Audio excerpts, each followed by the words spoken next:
Greetings, dear ones. I'm Kryon of Magnetic Service.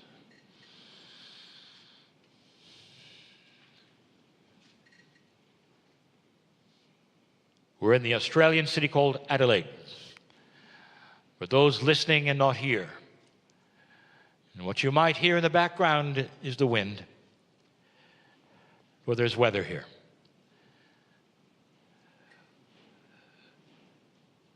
It's more than a man in a chair, dear ones. And for those who have not experienced this live, we encourage you to open up your belief and ask yourself, is there more? No matter what you've been told.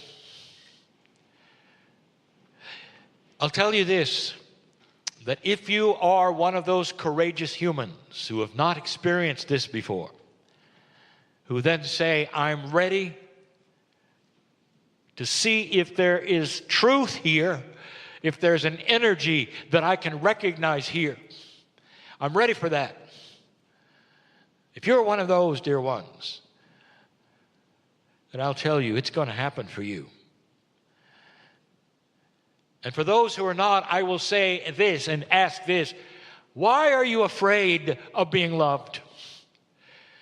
Do you believe in the Creator? And you'll say, well, yes, I do. Do you believe in God? Well, yes, I do.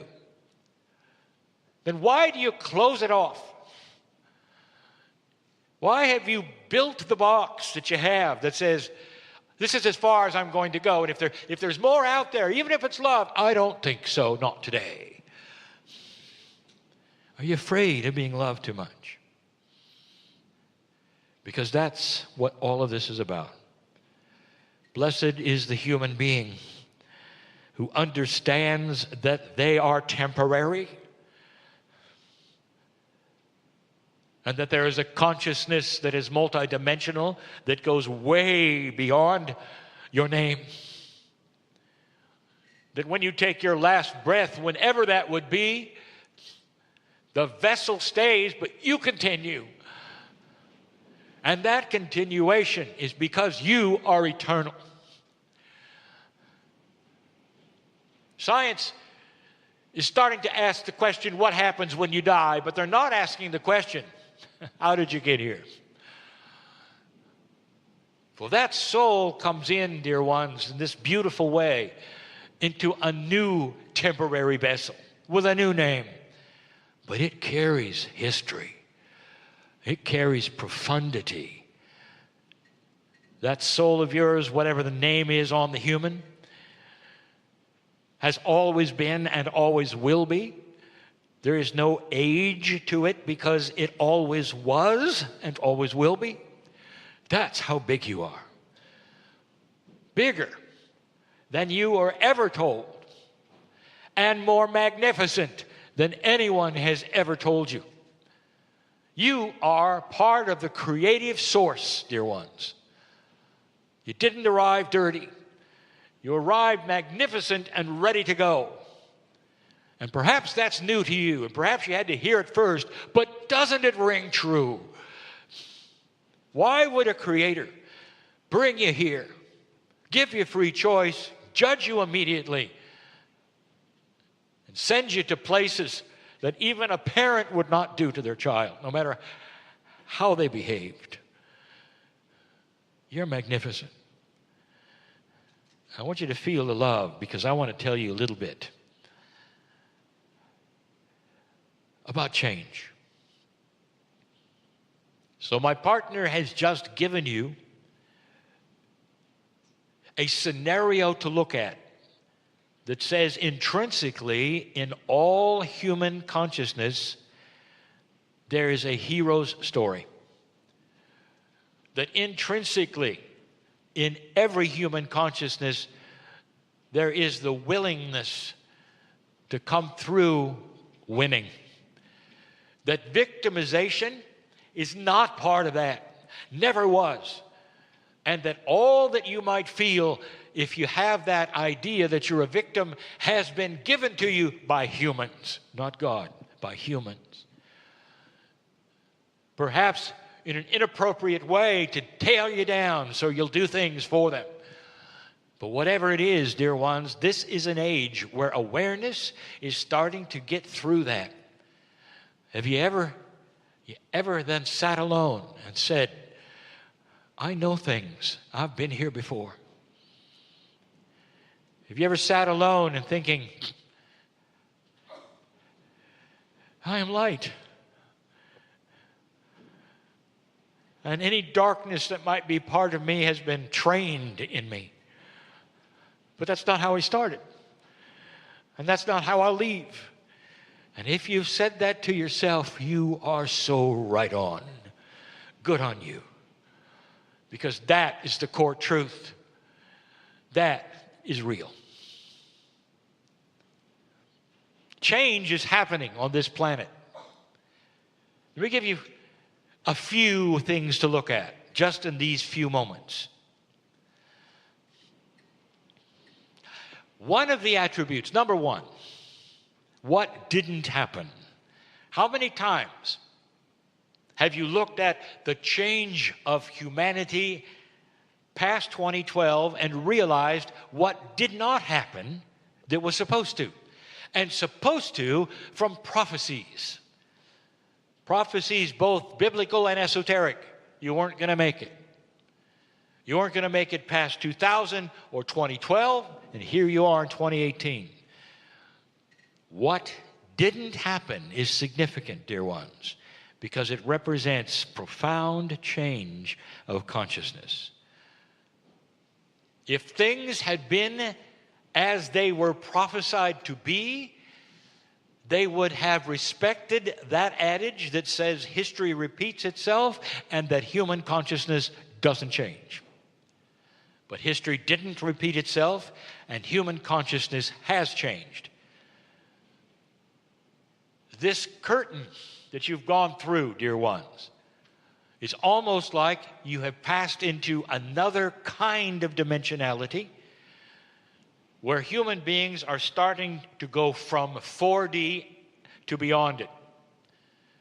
And in that, there are perceptions that you've not had before, awarenesses that you have not had before, and the entire planet is seeing it in their own way, individually, family by family.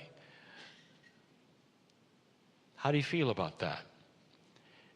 Do you participate in it? Do you understand? Are you seeing anything that's even within yourselves that might show that?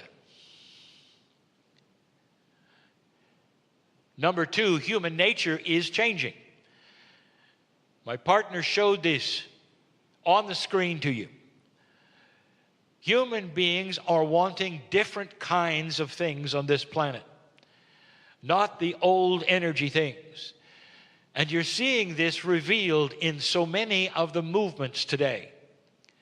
They're starting to solve the oldest, darkest problems that you've ever had. You're starting to see things come out of the closet that you wish you'd never seen but had always been there.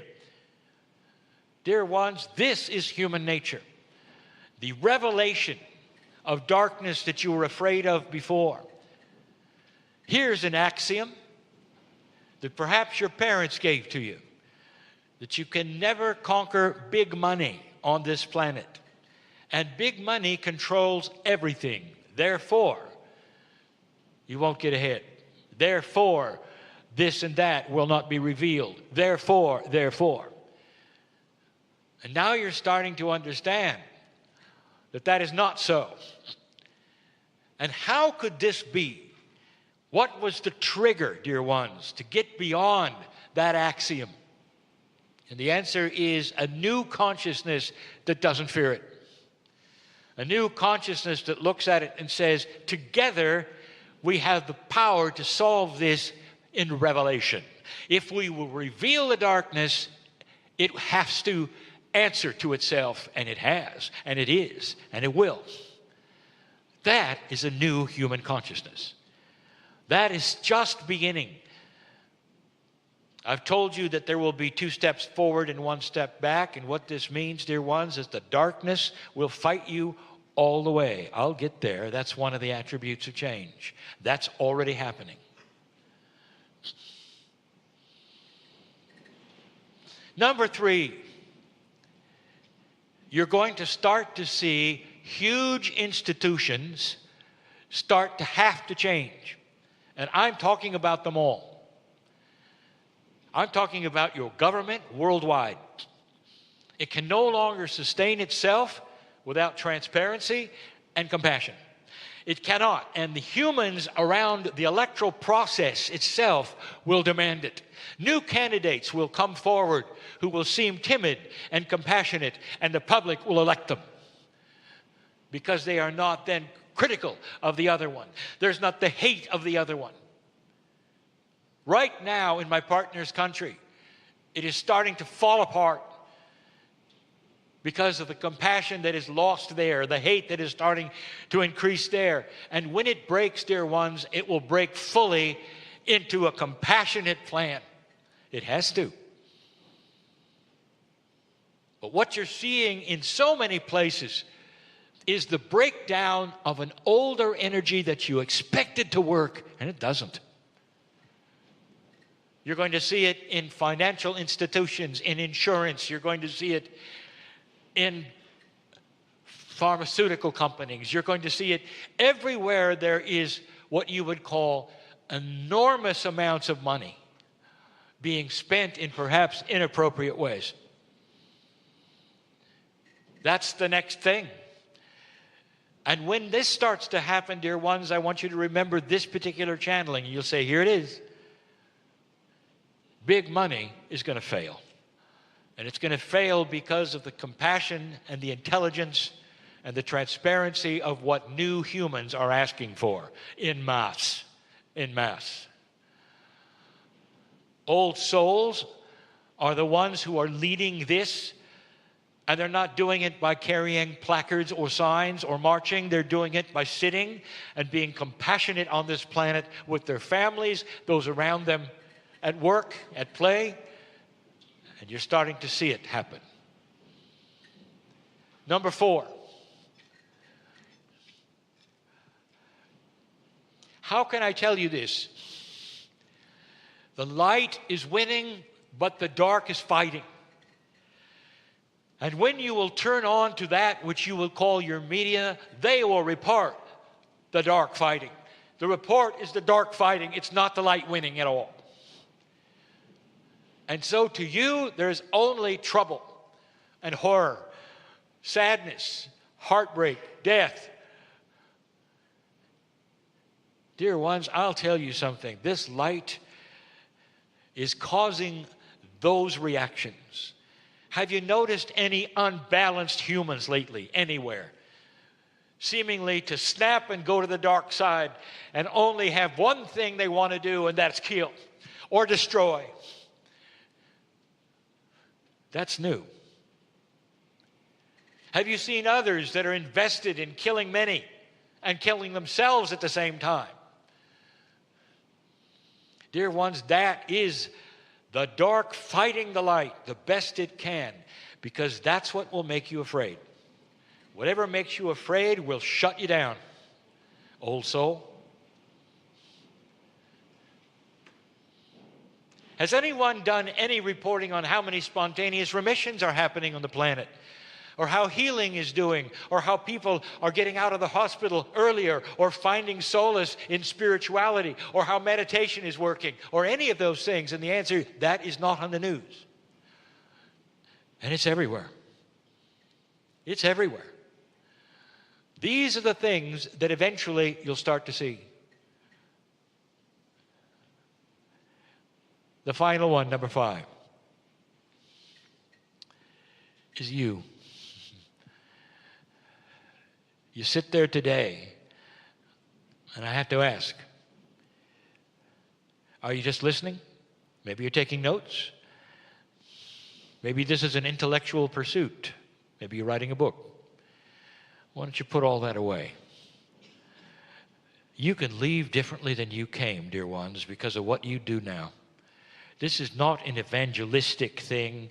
This is inviting you to look inside and look at your box You'll live longer. Did you know that? If you receive more love, you'll live longer if you're healthier.